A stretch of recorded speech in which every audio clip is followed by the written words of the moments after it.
practice talaga with the team? Like, sa scrimmage? 2 weeks ago, 2 weeks ako nagsimula.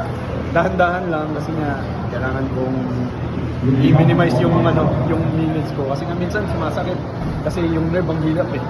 Ang hirap ng injury kasi bigla-bigla na siyang bumabalik, nawawala, bumabalik. Yan yung nangyayari. So, yun nga, thankful ako na buti nakalaro ako ulit na ganito ka intense na game.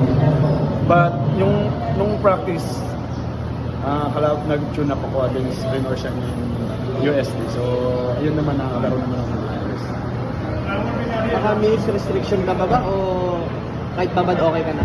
Yeah, kahit ngayon, tinitignan pa nila. But sa coaching decision na lang kung ano yung gagawin sa anong plano nila sa akin. But ako naman, always ready ko anong plano nila. Kumusta yung sa court? Sobrang nakakamiss nga kuya eh. Sobrang nakakamiss sa kasi nga 6 months or 7 months hindi ako nakalaro. Sobrang tagal. Kaya yun, sobrang na-miss ko. Napagsabayan na lang ako sa Ross kasi takbuhan eh. So pinipil ko yung injury ko pero thankful ako hindi siya lumabas. So yun na. Thank you po. Ingat po kayo. Ingat po kayo.